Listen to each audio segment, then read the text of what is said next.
வணக்கம் நண்பா, இதான் நம்ம சேனல் BScAgriculture. இப்போ தான் நம்ம சேனலுக்கு முதல் தர வரீங்க, மறக்காம அந்த சப்ஸ்கிரைப் பட்டனை ப்ரெஸ் பண்ணுங்க. சரி, வாங்க வீடியோக்குள்ள போகலாம். இந்த வீடியோ நம்ம இதை பற்றி பார்க்க போறோம்னா fundamentals of soil science. So soil சயின்ஸில் ஃபர்ஸ்ட் நான் சொல்ல போகிறது வந்து பார்த்தீங்கன்னா, இந்த தடவை ஃபர்ஸ்ட் லெக்சர் நம்ம இதை பற்றி படிக்க போனால் soil definition. So soil definition போது பார்த்தீங்கன்னா, இது என்னோட வியூ டெஃபினிஷன் சொல்லிடுறேன். ஸோ சாயில் டெஃபினிஷன்றது வந்து ஒரு சாயில்ஸுக்கான டெஃபினிஷன் என்னன்னு சொல்லிட்டு பார்த்தீங்கன்னா, ஒரு சயின்டிஃபிக் வேல்யூ மூலியமாக நம்ம சாயிலை டீல் பண்ணுறது தான் சாயில் சயின்ஸ்னு சொல்லலாம். இதில் என்னென்னலாம் இன்க்ளூட் ஆகும்னு சொல்லிட்டு பார்த்தீங்கன்னா, ஃபஸ்ட்டு வந்து பெடாலஜி.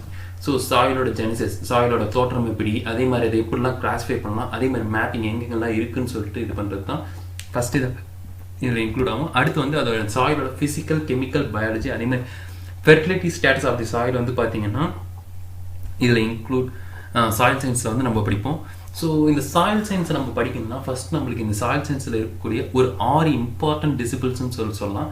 ஸோ இதோட டெஃபினிஷன் என்னன்னு அந்த 6 இம்பார்ட்டன்ட் டிசிபிள் என்னன்னு சொல்லிட்டு பார்த்தீங்கன்னா, soil fertility, soil chemistry, soil physics, soil microbiology, soil conservation, அதே மாதிரி சாயில் பெடாலஜி. ஸோ இந்த 6 டிசிபிள்ஸ் தான் நம்ம சாயில் சயின்ஸில் முக்கியமாக ஞாபகம் வச்சுக்க வேண்டியது. ஸோ இதோட டெஃபினிஷன் என்னன்னு சொல்லிட்டு பார்த்தீங்கன்னா, ஃபர்ஸ்ட் வந்து சாயில் ஃபெர்டிலிட்டி. ஸோ சாயில் ஃபெர்டிலிட்டின்றது வந்து எதோட பேஸ் பண்ணி இதாகும்னு சொல்லி பார்த்தீங்கன்னா, சாயிலோட நியூட்ரிஷன் கேரக்டர்ஸ் என்னென்னலாம் அதில் ப்ரெசென்ட் ஆகிட்டு இருக்கு, ஸோ என்னென்ன நியூட்ரியன்ஸ்லாம் அதில் இருக்குன்னு சொல்லிட்டு படிக்கிறது தான் இந்த சாயில் ஃபெர்டிலிட்டி. அடுத்து சாயில் கெமிஸ்ட்ரின்றது வந்து பார்த்தீங்கன்னா, அதோட கெமிக்கல் கான்ஸ்டியூவன்ஸ், அதாவது அதோட பேஸ் மெட்டீரியல் என்னது, அதில் இப்போ என்னென்ன ரியாக்ஷன்ஸ் நடக்கும், அதோட ப்ராப்பர்ட்டிஸ் என்ன, so moisture holding capacity, pH, relate, அந்த மாதிரி இதெல்லாம் ஆசிடிக் நேச்சரா, அல்கலைன் நேச்சரான்னு சொல்லிட்டு படிக்கிறது வந்து சாயில் கெமிஸ்ட்ரி. அடுத்து சாயில் ஃபிசிக்ஸ்ன்னு வந்து பார்த்தீங்கன்னா, physical characteristics of the soil. So இப்போ ஒரு இடத்துல மண் வந்து ரஃப்பாக இருக்கா, ஆர்எல்ஸ் கிளே லோமியாக இருக்கா, அப்படின்னா டெக்ஸ்டர், ஸோ அதோட சாஃப்ட்னஸ், அந்த இதெல்லாம் படிக்கிறது வந்து சாயில் ஃபிசிக்ஸ்லாம். அடுத்து வந்து சாயில் மைக்ரோபயாலஜி. ஸோ சாயில் மைக்ரோபயாலஜியில் பார்த்தீங்கன்னா, ஸோ சாயிலில் இருக்கக்கூடிய மைக்ரோ ஆர்கானிசம், என்னென்ன மைக்ரோ ஆர்கானிசம் இருக்குது, அதோடைய ரோல் என்ன, அதோட பாப்புலேஷன்ஸ் வந்து எவ்வளோ இருக்குது, ஸோ அந்த மைக்ரோ ஆர்கானிசம் இருக்குன்னா அதோட பாப்புலேஷன் இருக்குது, அதை எந்த கிளாஸிஃபிகேஷனில் பிரிச்சிருக்கோம் அப்படின்னு சொல்லிட்டு படிக்கிறது வந்து சாயில் மைக்ரோபயாலஜி. அடுத்து சாயில் கன்சர்வேஷன்றது வந்து ஸோ இப்போ டெவலப்பிங் ஒன்னு சொல்லிட்டு சொல்லலாம். ஸோ இப்போ என்ன ஆர்டிஃபிஷியல் ஆக்டிவிட்டிஸ்னால சாயில் கன்சர்வேஷன், அதாவது ஃபெர்டைல் சாயில் வந்து எரோஷன்னால அதிகமாகிட்டு இருக்கு. ஸோ அதை வந்து ப்ரொடெக்ட் பண்ணணும், அந்த சாயில் போத் ஃபிசிக்கல் அதே மாதிரி கெமிக்கல் ப்ராப்பர்ட்டிஸை வந்து சாயிலில் வந்து ப்ரொடெக்ட் பண்ணுறதுக்காக இது டெவலப் ஆனது தான் இந்த சாயில் கன்சர்வேஷன். ஸோ இந்த 5th டிசிபிள்ன்றது. அடுத்து வந்து சாயில் பிடாலஜி. ஸோ சாயில் பிடாலஜின்றது ஃபர்ஸ்ட் நான் சாயில் சயின்ஸுக்கு டெஃபினிஷன் சொல்லும்போது இது பண்ணேன், அதோடைய தோற்றம் எங்கே இருக்குது, அதோட சர்வே பண்ணுறது, அதே மாதிரி அது எதெல்லாம் கிளாஸிஃபை பண்ணலாம் அப்படின்றது தான் இந்த சாயில் பிடாலஜி. ஸோ இதுதான் இந்த சாயில் சயின்ஸோட முக்கியமான 6 இம்பார்ட்டன்ட் டிசிபிள்ஸ்.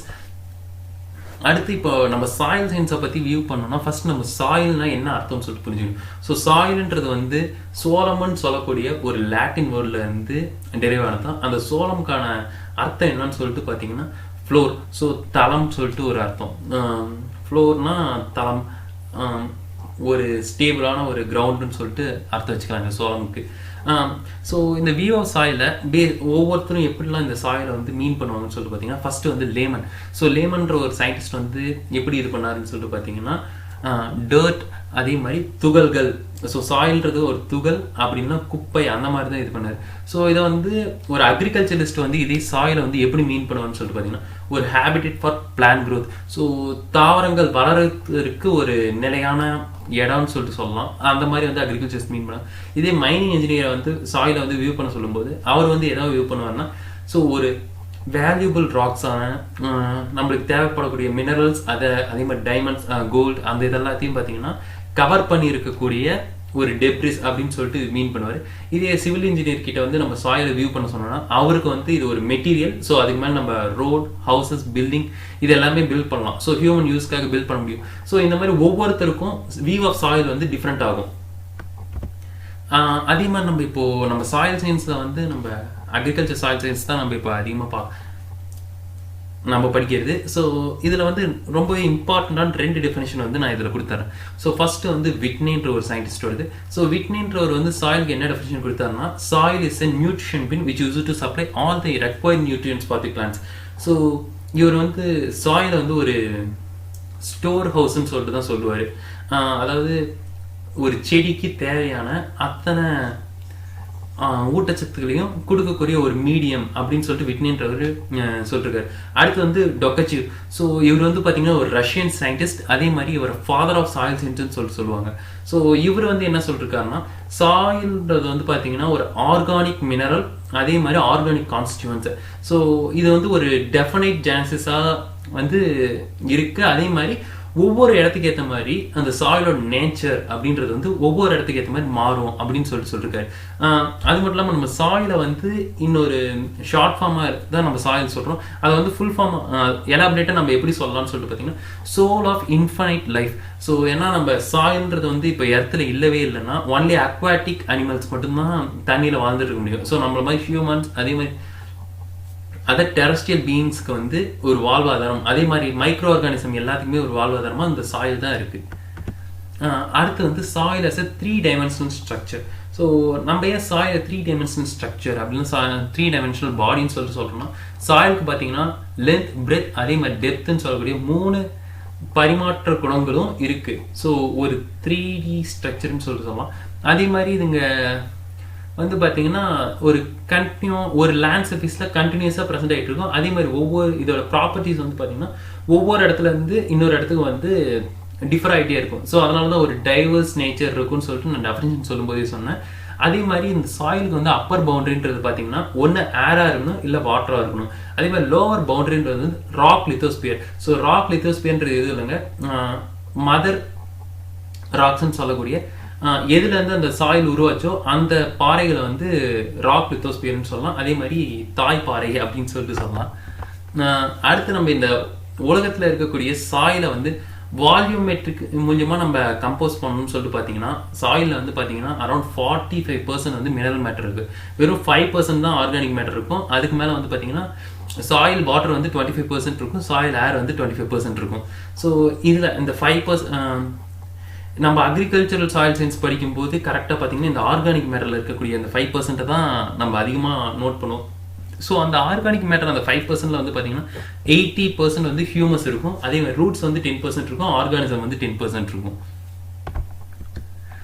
அடுத்து வந்து நம்ம எர்த் கிரஸ்ட்டை வந்து இந்த சாயில்ஸ் எர்த் கிரஸ்ட்டில் வந்து இந்த மினரல்ஸ் வந்து எவ்வளோ கம்போஸ் ஆகிருக்குன்னு சொல்லிட்டு பார்த்தீங்கன்னா ஹோல் எர்த் கிரஸ்ட்லையுமே வெறும் 8 எலமெண்ட்ஸ்.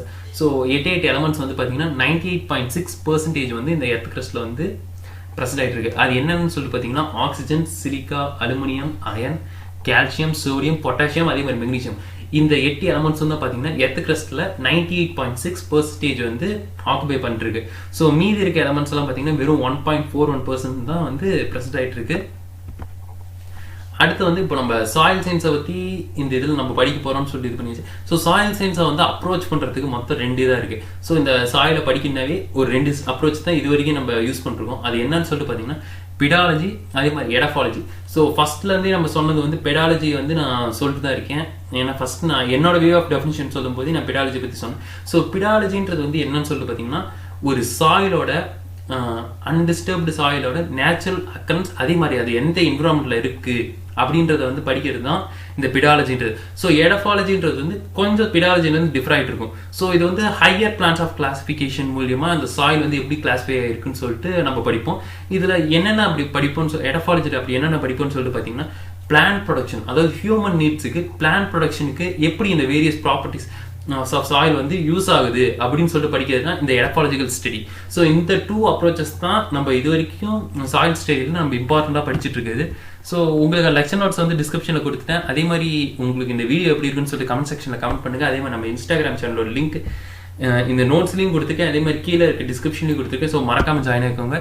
ஸோ உங்களுக்கு இந்த வீடியோ பிடிச்சிருந்தா லைக் பண்ணுங்கள், உங்கள் ஃப்ரெண்ட்ஸ் எல்லாத்துக்கும் ஷேர் பண்ணுங்கள். மறக்காமல் நம்ம BScAgriculture சேனல் சப்ஸ்கிரைப் பண்ணிட்டு பெல் ஐக்கானை ப்ரெஸ் பண்ணுங்கள். ஸோ தேங்க்ஸ் ஃபார் வாட்சிங் தி வீடியோ. நான் உங்களை அடுத்த வீடியோவில் சந்திக்கிறேன்.